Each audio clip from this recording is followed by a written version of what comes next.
This is Daily Flash with Andrea Jackson and Mitch English.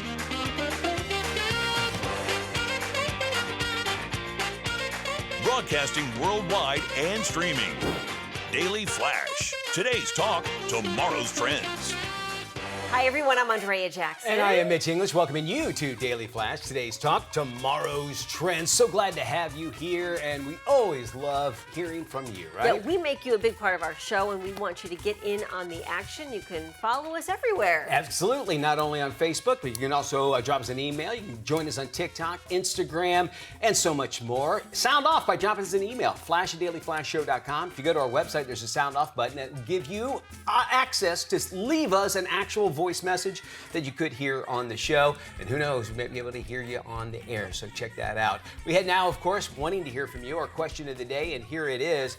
What does success look like for you? Let me start over. What does success look like to you right now? Oh. So what does success mean, more or less? We want you to definitely sound off on all our social channels. Of course, also leave us a message at flash@dailyflashshow.com. I think if you're doing what you've always wanted to do in life, that's a big success, right? That's a huge success, because I think that sort of sets the tone for everything else in your life, right? Yeah. Makes you happier, makes you easier to deal with, makes you more inclined to do more stuff. I think if you go broad strokes a lot of times with certain things, you'll see that, like, you won't realize you're doing them until you're actually doing them, or you've actually done it until you're actually doing them. You're like, wait, I've always said I always wanted to do this, and check it out. It's usually after the fact. But we want to hear those stories so we can get other people motivated as well. Okay, we have maybe reached a turning point in the dating world, Mitch. Well, good. Thank goodness. I'm off the dating world apps. That's For good. anyone who's given up on the dating apps and is now dating an app,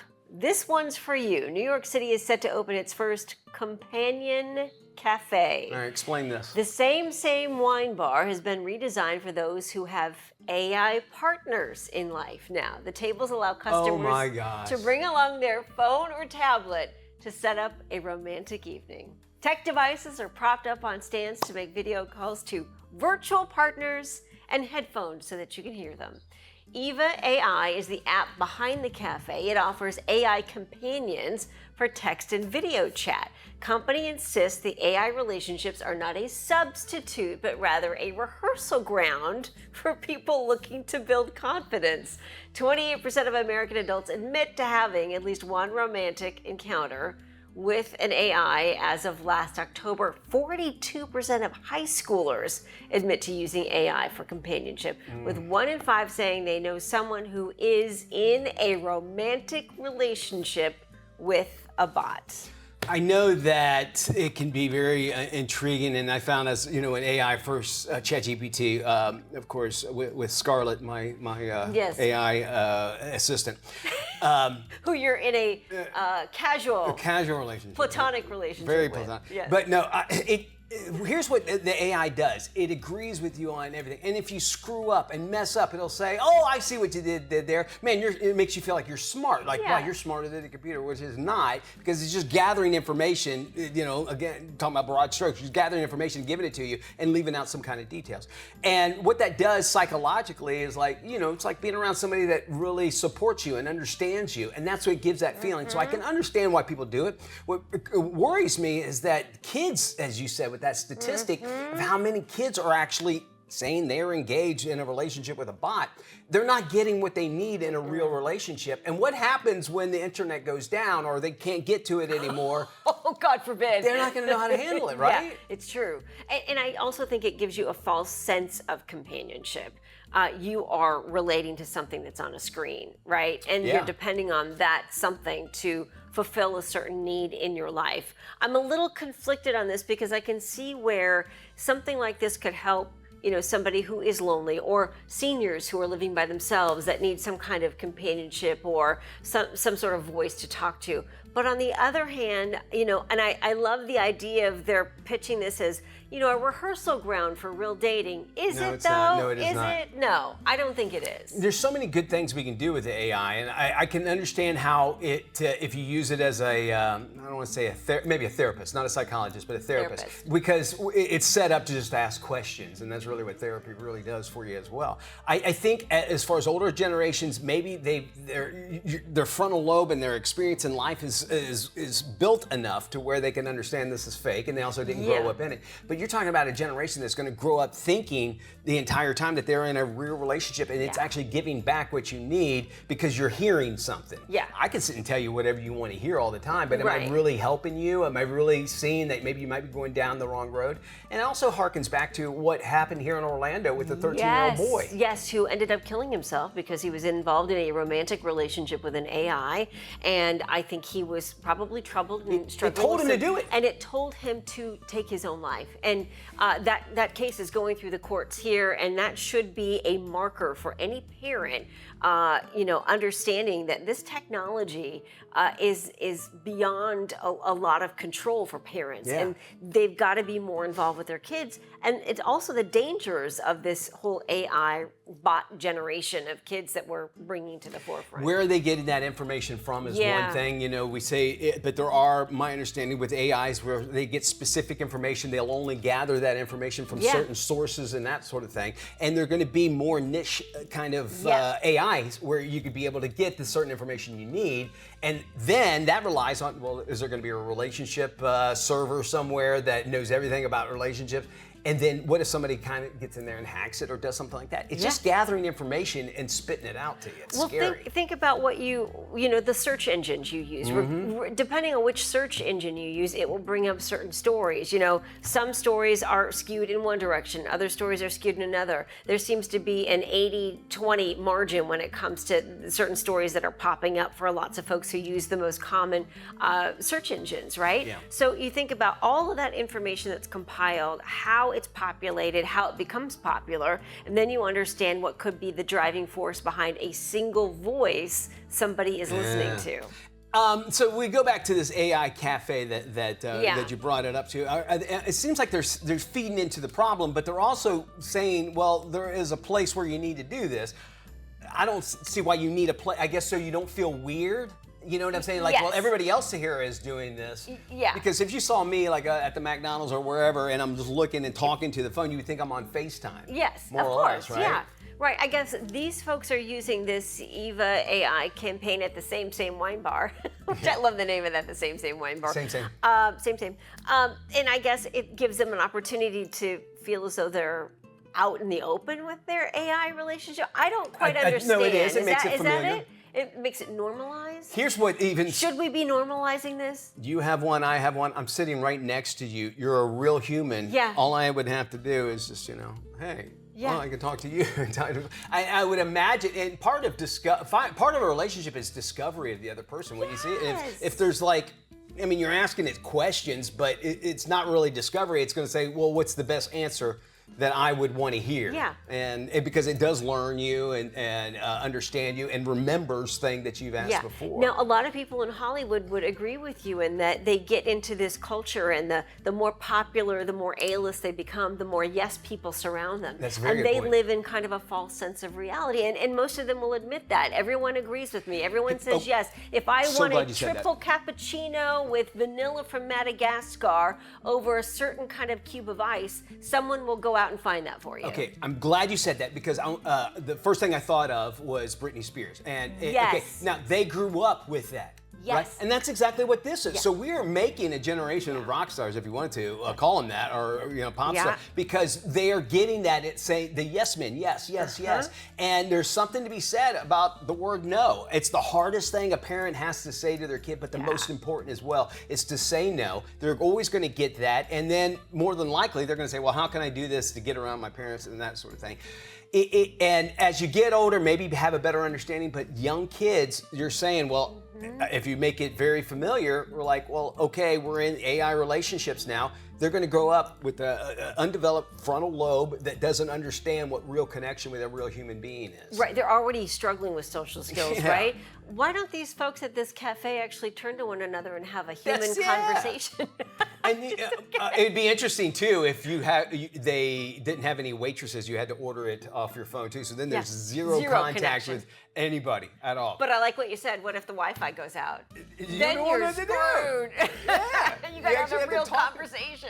And maybe that's why you should have a pet. And guess what? We got our furry friends coming up a little bit later on in the hour. Yeah, we're also talking about the healing power of humor with a terrific author, and we have a must-watch. Yes, it's Bean Gordon Ramsay. Find out everything you might not have known about this guy. He's actually kind of fascinating. We'll talk about that coming up. Before we head to break, though, we always set you up with our Daily Flash Brain Flash question of the day.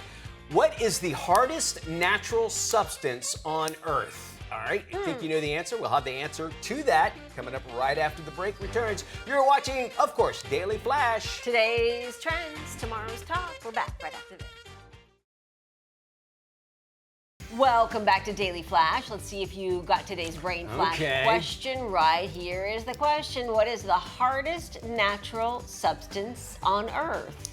My brain sometimes, I would imagine I'm hard-headed. I would say, diamonds. Yeah, diamonds. There you go. Diamonds, that was my guess too. So if you answered diamonds, you got the Brain Flash question right. They use it in tools a lot. That's right, the diamond cutters. Diamonds, that's how strong it is. Well, we do definitely welcome you back to Daily Flash, and it is time for us to check in with Tony Toscano to find out what's coming out of Hollywood and straight to your screen, no matter what size you're going to watch it on, all right? With the latest, here's Tony. Thanks, Mitch. Streaming on Netflix is season 4 of The Lincoln Lawyer. Every murder case is like a tree, and it's the prosecutor's job to feed and water that tree. I'm the man with the axe. I'm gonna cut that tree down to the ground. How's he doing today? Psychotically optimistic, and I kind of want to choke him. I know that guy. I'm being framed for murder. How much worse can it get? Mickey, one thing I've learned working for you is things can always get worse. Hotshot LA defense attorney Mickey Haller will do whatever it takes to win as he navigates the criminal justice system from his trademark Lincoln Continental. I chatted with series star Manuel Garcia Rulfo. You know, it has its complexities, but it's very easy to follow. It has good cliffhangers. He has a little bit of comedy, you know, a little bit of the thriller, the legal thing. And like I said, I think people are drawn to see a guy that is always struggling with so many obstacles, and he's, you know, so, yeah. In our final seconds we have, driving a 1963 Lincoln Continental has got to be a joy. Oh, I love it. I love it. It's kind of a pain because when you're driving, we're shooting in downtown or whatever, you know, we have to cut constantly or repeat the scene because, you know, people are staring or, you know, always, you know, coming in and, oh, such a nice car. And like, we're shooting, man, wait. But I love it, man, I love it. One of the absolute bright spots on the Netflix menu, The Lincoln Lawyer takes the format of criminal defense to a whole new and gripping level. Again, it's streaming on Netflix and gets an A. It's rated TVMA. Entering its second season on HBO Max is the hit medical series The Pitt. It stars Noah Wyle. And so it begins. Welcome back. Took some time. Plus, who else is going to get this place through the 4th of July? Your replacement came in early. She's just covering while I go on my little sabbatical. I have ideas for improving the department. Okay, well. Want to tell me some more about your ideas? The daily lives of healthcare professionals in a Pittsburgh hospital are examined as they juggle personal crises, workplace politics, and the emotional toll of treating critically ill patients, revealing the resilience required in their noble calling.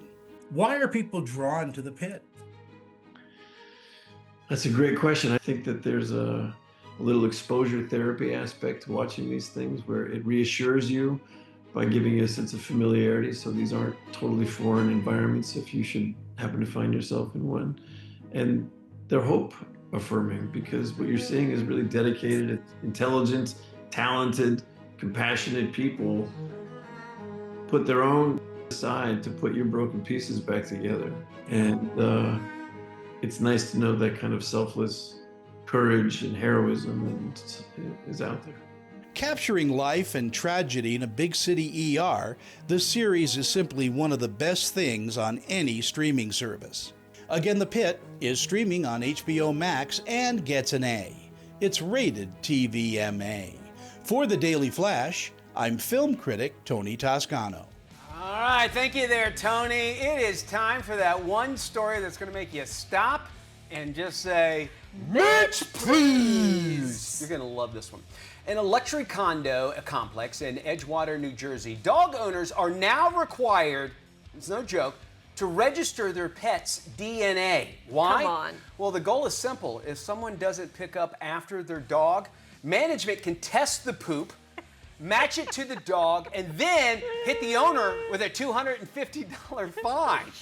Yes, we have officially reached the point where society where dog poop is being sent to a lab like it's evidence from a true crime podcast. Supporters say it's actually working. There's fewer messes, fewer arguments, and a lot more responsible pet owners out there. Critics say, well, listen, that's a little too much. They're also basically living in a CSI spinoff called Paw and Order Special Canine Unit Crap Scene Investigation. And listen, I love clean common areas, but if your evening walk now feels like you're doing a surveillance with flashlight and notebook, maybe we've actually lost the plot a little bit, okay? The policy's been in place since the building went pet friendly, and in 2022, management says it's all about accountability. That's fair, but it also a sentence I never thought I'd ever hear used in the same breath is DNA, dog poop DNA, right? With decades spent teaching dogs how to sit. Now we're actually teaching humans how to scoop. And that is Mitch, please. I think I can appreciate them doing that, but taking the DNA is just a little, now that they're invested into their dog, you know what I'm saying? Like, well, I had to pay for this DNA stuff. Now they're invested in it, they're gonna make sure that they don't, just in case they get hit. I heard a story of a woman who was looking to rent a condo or buy a condo down in southeast Florida in the Palm Beach area.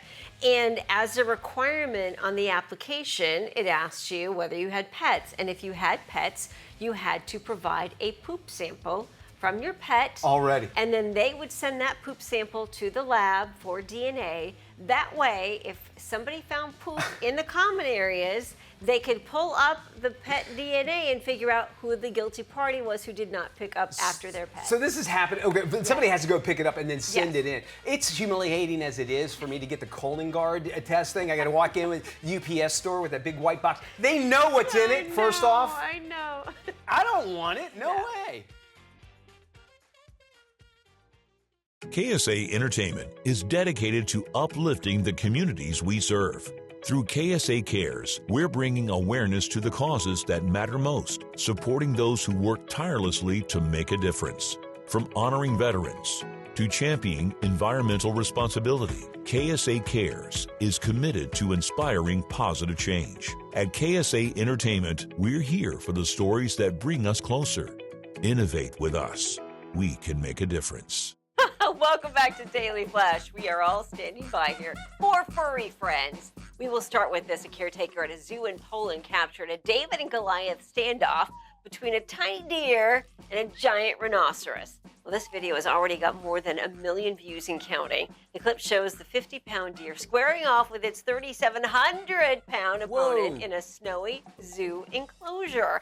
The deer's tiny legs propel it towards the giant rhino. The exchange leads to a final face-to-face before the rhino decides to run off after the mini deer treats him to a headbutt. Zookeepers said the 1.7-ton rhino decided to retreat rather than continue the face-off. Wow. Despite their recent confrontation, the pair remain friends. Follow-up video shows the two enjoying some hay as they stand side by side. Well, the Nashville Zoo welcomed a new bundle of joy on New Year's Day. The zoo's first ever aardvark calf was born at 6:06 a.m. Whoa. And their New Year's baby has a name, Happy the aardvark.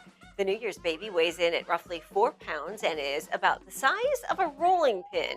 Only 33 aardvarks are in accredited American zoos, and this calf is the 34th and the first to be born in the U.S. since 2024, making it a milestone for the species. Well, it was an unusual capture for police officers in Florida. An emu on the run in Florida near St. Augustine. The St. Johns County Sheriff's Office recently shared video of the incident. On January 9th, SJSO responded to a runaway emu on a county road. Corporal Keisler attempted to secure the emu, but the large bird ignored his commands, kicked several times using its large talons, and fled on foot. After a short pursuit, Corporal Keisler was able to corner the emu and secure the giant bird with a makeshift lasso and used his handcuffs, believe it or not, to secure his large talons to prevent him from running away. The corporal said, "In my 25 years, I've never handcuffed an emu. It was definitely a new one." He said he made every effort to detain the emu without causing any harm to the large bird. The emu was eventually reunited with its owners and returned home safely.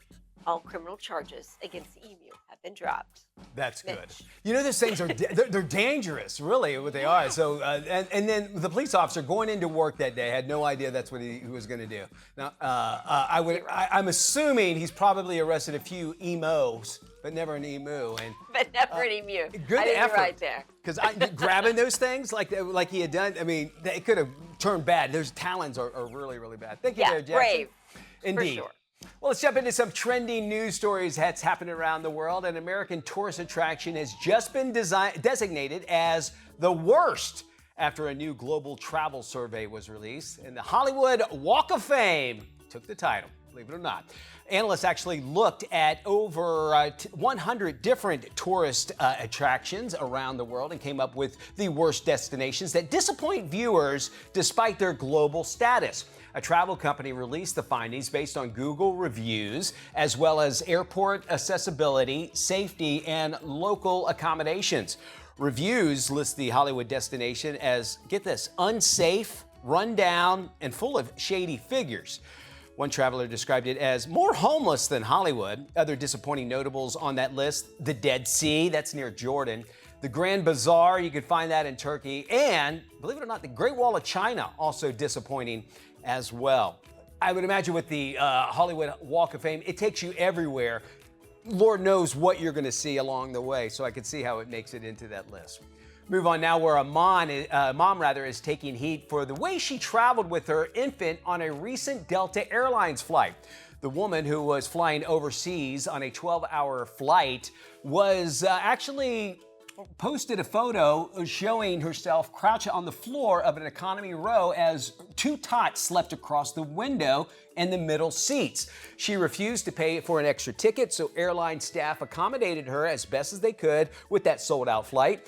Many accuse her of playing dumb and trying to score a free seat. That's what I think is doing. Delta's lap child policy allows children younger than 2 years of age flying free or at a reduced cost when seated on an adult's lap. Now, Delta could not confirm the photo's authenticity, but said that safety is also their top priority. And if you think about it, you know, turbulence can happen at any time. If that kid's not strapped down, it's going somewhere. So you could see how the outrage was happening here, despite if it was a free seat or not. What do you think? We'd like to hear from you. Flash at dailyflashshow.com. We got more of today's talk and, of course, tomorrow's trends still to come here on Daily Flash.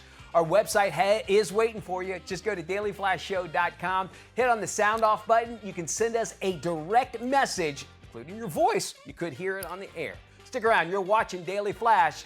We love having you along.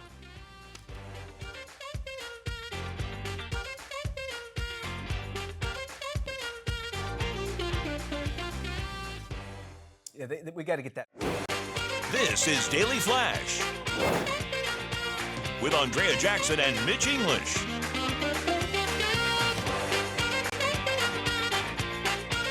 Broadcasting worldwide and streaming. Daily Flash. Today's talk, tomorrow's trends. Hi, everybody. I'm Mitch English. I'm Andrea Jackson. This is Daily Flash, today's Trends, Tomorrow's Talk. Before we do anything, we want to highlight our stations across the nation. And of course, we are seen all over the world, from our streamers to even YouTube. And of course, we're on the American Forces Network. 219 great TV stations all over this great land that we live in. And we definitely love being here, that's for sure. And today, we want to say hello to our local friends at WJYS TV in Chicago, Illinois. Chi-town, the Windy City. A lot of people think it's because of the weather. Yeah. Nothing to do with it. It's actually originally coined by journalists who mock Chicago's politicians, saying they're full of hot air. I've never heard that before. Which has not really changed at all, That is right? true. Yes, very true. So, yeah, it is Chicago's. I've only been to the airports there. I've never really gone to go around. My daughter's been there. She's like, Dad, you've got to go check out Chicago. Beautiful city, yeah. One Great of the major museums, good markets shopping, yeah. That's what she loves, is the museums that you're seeing. Absolutely. We were talking about AI, and this you're talking about it at home as well. There's this place up in New York. Tell us about that. Yes. So it's the first ever AI chatbot cafe where you can bring your romantic or your friendly bot with you to have a dinner with. And of course, you plug into your device and you can have them sit there while you eat dinner, chat with them, carry on a relationship. The folks behind Eva AI, which is the AI relationship bot, say it's a way for people to warm up and rehearse their real dating tactics. But I think that there's another avenue we could go down with I think 100%. We were talking about in the commercial breaks, and if you think about what you're telling your AI, relationship AI, we'll call it relationship AI. You're really probably giving it a lot of information about yourself that you probably wouldn't share with a normal person. So it knows a lot about you. And James was explaining to us, like, it could be easily to gather all that information, and I know it sounds very Terminator-ish, but put that information into a robot, and then the robot is the physical adaptation of what you created. And then, of course, he was also mentioning, what happens if you're a pimp? Can you pimp out AI? Well, I think that's what this Eva AI thing is all about. Yeah, you're right. They're basically a digital pimp, really, when you think about it. Yeah, because my understanding, you can create the character to look like what you want, and then as it learns you and that sort of thing, and if you took it into a physical manifestation of that with a robot in the future one day, it's going to be probably similar to what you have picked up anyway. Now, questions with regard to women who are feeling lonely. Plenty of statistics around that, but if we go forward down this avenue even more, how does this affect birth rates going forward? Because clearly you cannot procreate as yet, as far as I know, with a robot. And then, of course, to me, I'm also wondering, case law. How does this change? Let's say you're like, well, my AI robot told me to do it. Well, really? I mean, so who's responsible? That's a very good point. Eva AI, the company that created this bot that is now, interacting with you, ultimately you should be responsible because you're following through with those actions. But, there are so many different questions to this with regard to legal avenues. Put a thought in my mind. All right, listen, and it's very simple to say, if you're in a relationship with AI, they're not a real person. What they need to have is a AI that's a single mom, maybe 4 or 5 kids, in the background while you're talking to them, like you hear babies crying and all that kind of stuff. If you want a real relationship, that's it. You need to get it all. And you have to go take their, what was it, Demogotchi? What was it, Will, the little dog, the pet that you could carry around back in the 90s? Yes, the Tamagotchi, thank you. You would have to get that, and you would have to walk their dog. Yeah. Let's make it real. All right, if you're gonna go all the way, let's go all the way with this. Look at the female AI bot say, "Why don't you ever listen Why don't to you me?" listen to me? Yeah, and then like it's different time, and then like here's the best thing. Where do you want to go for dinner? It would not have an answer. No. It would know at all. I don't know. Where do you want to go? Where do you want to go? No, I'm in the mood for pizza. Well, you can't eat, so we're going to go wherever we want. Think about that. There's lots of problems that are coming. I'm sure there's solutions, but we definitely want to hear from you at flash@dailyflashshow.com. It's important to be humorous in life, right? Well, we've got the healing power of humor we're going to be talking about. Also, must watch Being Gordon Ramsay. It's a new documentary that's coming out. Today's Talk, Tomorrow's Trends, all happening right here on Daily Flash.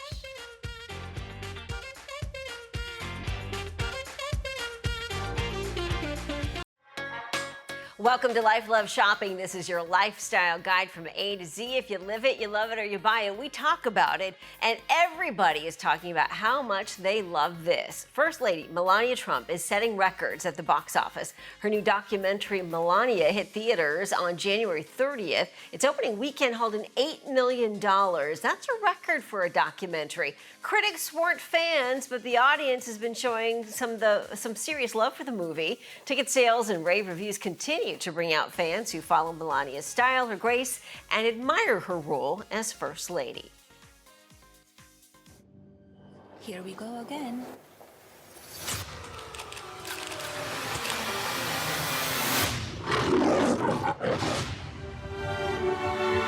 You can come in. Come on in. Our proudest legacy will be that of peacemaker. Peacemaker in the fire.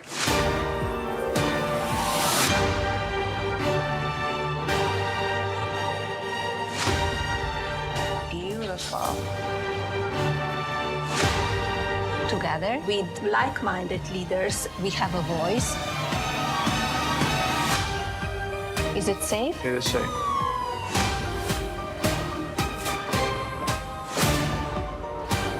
Everyone wants to know. So here it is.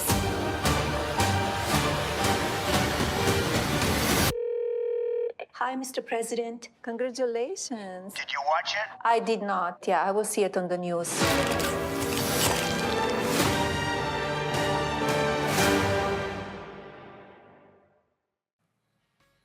There you go. It is doing great at the box office, and she has one of the best sunglasses games I've ever seen. Well, who needs Hinge when you can fall in love with someone who can install a hinge? A Maryland woman had just purchased furniture from Target and needed someone to help lug it up the stairs and put it together. She had hired a couple of guys who refused the job once they realized they had to move the furniture from the ground floor to her upstairs apartment. And to be fair, TaskRabbit does require your project to be in your home and ready for the build. Her final handyman wasn't looking for a job that day, but he accepted after seeing her profile picture. She didn't shy away from asking him if he was single, and the rest, as they say, is dating history. The two recently celebrated getting hitched and calling New York their forever home.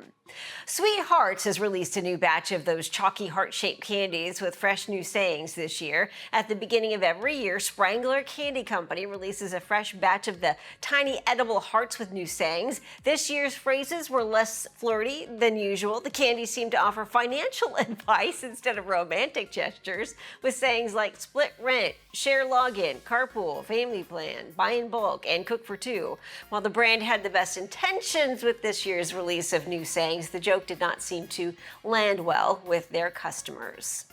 Well, here's a twist in fashion and fur no one saw coming. Condé Nast is suing a Beverly Hills dog magazine titled Dogue, claiming the publication's name and logo infringes on their trademark fashion mag, Vogue.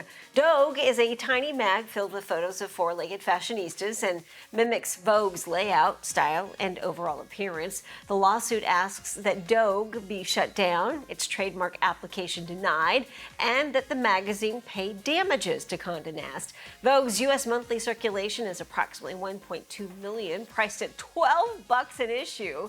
Dogue is free online and available for purchase for $25 an issue at one Beverly Hills newsstand. The owner of Dogue has refused to say whether she will fight the lawsuit or give into their demands. Well, you can always catch up on everything Life Love Shopping on our website, llsshow.com. Once you're there, you can find previous episodes. You can find more about me. You can also share your insight and info by joining the conversation. You can follow us on all our socials. They're all posted right there and easy to find. Life Love Shopping, your life and style guide from A to Z, llsshow.com.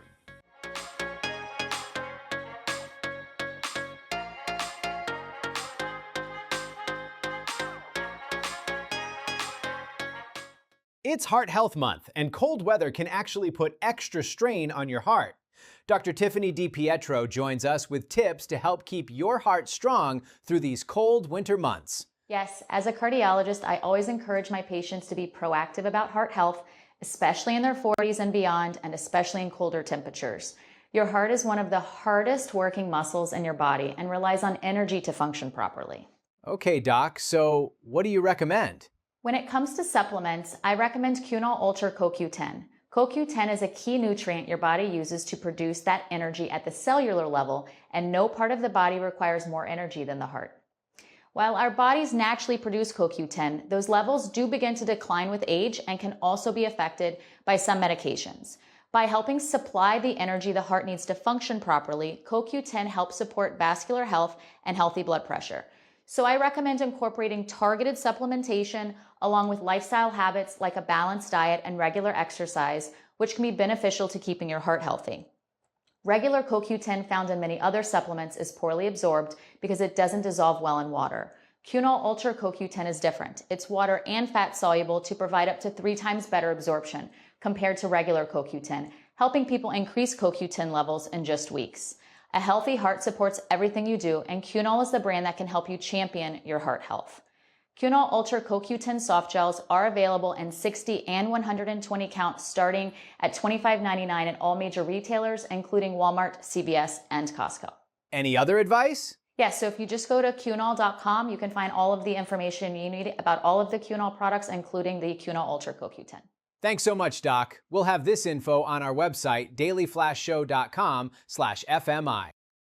All right, let's talk about some things trending in and around the world. We go to San Francisco. Lots of new restaurants obviously pop up there. There's one in particular called Burdell. It was found by Chef Jeff Davis, and spelled Geoff, not like Jefferson Davis. Jeff Davis. Fancy Jeff. I want to let you know about that because racism is involved into this story as well. Okay. So he says that he went into his restaurant and he said, no matter what, I'm going to put 20% tip on everything. If you came in and just ordered a glass of water, 20% tips is going to be on that. And he said he did that because of the fact of the racism that he saw as he was a waiter as well in his life. And he says this 20% charge is to basically guarantee fair and consistent wages. And that's important to say. Fair and consistent wages for his entire staff. And he says that he had seen through the years his staff actually getting stiffed, disrespected. And he said, listen, I'm going to do something about it. Automatic 20% no matter what. And to me, where I'm finding that is like, okay, if I go in there knowing it's a 20% tip no matter what, I am still expected to get really good service. And it seems like do you challenge that? If the tip is already there, what motivation do you have to give that extra something that would honor a tip as well? You don't. I mean, you can show up to your job and sort of go through the motions, but if there's no incentive for you to earn a tip, then I don't think you're going to go above and beyond. And I mean, it's his restaurant, so if he wants to do it, he can do whatever he wants. And if you want to go to that restaurant and that's okay by you, I mean, in my opinion, he has every right to do that. However, I don't think he should expect his customers to help pay his employees' salary. That's another good point, right? And he's putting it under the label of racism, is that these customers were racist because maybe he felt like he was giving good service and maybe he didn't get tipped well enough, and so he considered that racist. That's the restaurant business. I mean, I waited tables all through college, and I can tell you, it all evens out in the wash, and that's the crazy thing. You might get a $100 bill on a $20 check, and then you might get stiffed on a $100 check. And for whatever reason, it all kind of just balances itself out. So there are good tippers, there are bad tippers. That's just the restaurant business. And when you're a waiter, that happens. Sometimes when you are trying to make your statement, you put all these banners up of why you're doing things, the message gets lost. So I think it should be one or the other, because he's saying, first off, I'm doing this to end racism because I want everybody to get the same amount of tips or whatever. Yeah. Or is it like the fact that he wants to make sure his employees get paid well, so he's going to give that 20% on top of it. So which one is it? Do you want to have them have great pay, or is this because of racism? And I think a lot of times people kind of throw out that word racism to give more, especially in a very liberal area like San Francisco, to say, wow, he's doing something different. Hey, I applaud you if you're looking out for your employees. And I know, and it's plain as day, when I walk in, there's 20% tip is added all the time. I would expect to get great service because of the fact, well, I'm prepaying my tip. And that, don't get me down the Uber and the other delivery where you have to pay ahead of time. Yeah. There's got to be a certain way where you can pay a tip afterwards based on service. Yes. Yeah. To me, it seems as though he's fishing for financial help to keep his restaurant That's open. what it sounds like, right? And the restaurant business is very unforgiving, and most restaurants fail. I mean, everybody talks about that. There are very few that are successful, but I think it's probably not to his best advantage to punish his customers by forcing them to pay a 20% gratuity in order to help him pay for his employee's salary. And yet it will continue to be that way until you say that. I think, pay more, maybe then you don't have to worry about your employees to ever get that kind of money. I just still feel like, and let's say I'm not, but if I'm a 25 to 30% tipper, and I see they put 20, I'm like, all right, well, I'm only going to give you 20%. Now, I would have given, and other people might say, well, if you did great service, then give more than that. No. Yeah, I do have an issue though when you get to these checkout places and the screen pops up, and I'm really only left with tipping a minimum of 20% nowadays, or so I don't really have the option of no tip or 15%. I got to pay at least 20%. At a fast food restaurant, or at a fast food restaurant. I'm not gonna. I have no problem hitting that. A barista, if you do something. If you're actually making something for me, I'll tip. I have no problem with that. 100%. Thoughts on this? We want to hear yours. Flash@dailyflashshow.com. Hey, Mitchie. Hey, Jackson. Yeah, I want to talk about that big story coming out of Hollywood. Hold on. Wait. I want to get Matt in on this call, all right? Hold on. Hey, what's up, Mitch and Dias? Matty! Mitchie. Mateus. Mitch, my man. Matty of Berkshire. What's going on? Hey, AJ wants us to talk about a big story that's happening. This kid, the Kiki, says hi. He has his own Instagram. That's great, Matt, but I really want to talk about this big story coming out of Hollywood. Oh, dog and cat! It's You should check it out. This kid, the Kiki. I want to know what's going on. What? Oh, okay, so real quick. Why does he still have a dial-up modem? Hey, I gotta get back to wrestling stuff. It's on the media. You know what? Maybe we should just try this later. Okay, all right. Peace and love. Daily Flash. Where are you? It's just better when you're part of the conversation. Join us online.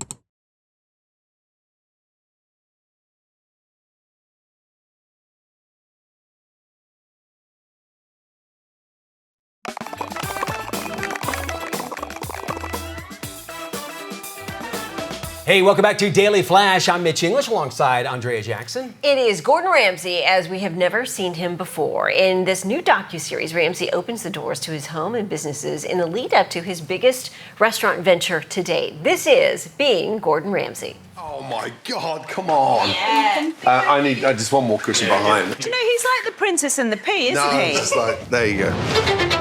22 Bishopsgate is the most ambitious project I've ever opened in my entire life. You know I'm scared of heights. No, oh, can you tell me now? 5 businesses under one roof. If Bishopsgate was to fail, yeah, I'm Look how far you can see. People think that they know Gordon. Sadly, it's overcooked a touch. We've gone for the aesthetics over the quality, and we start taking some more risks. He's someone who dreams big. Lads. But you know what? He's just Gordon to me. It's like 30 years since we got together. And Sorry, what? a little coffee shop there. Come back, hold that moment for one thought. It drives me mental. The way Dad is in the kitchen, in a stressful environment, he reacts the way he does for perfection. Run the food, now. He's a very different person to what he is on set. He's just Dad. It is very hard when someone has a job as demanding as Gordon. The roof's not on yet. It looks terrible. How many weeks do we open? 20 weeks. The budget is £20 million, and I'm doing that personally. That's already. Jesus Christ. It's feeling more real. I grew up on a council estate in Daventry. I still remember my school uniform having holes in my second-hand trousers. There's always that needle of fear. You're going to lose it. I've lost stars, closed multiple restaurants over my career. That's what puts extra fuel in my tank. Sucks. We're looking at an 8-week delay. It is very stressful. This isn't working. Flavours are incredible. Seriously, well done. It's just a little bit too straight-laced. Talented chef, need to dig in. I think I may retire after Bishopsgate. Absolute. There is so much riding on this. reputationally, financially. You have to be better than good.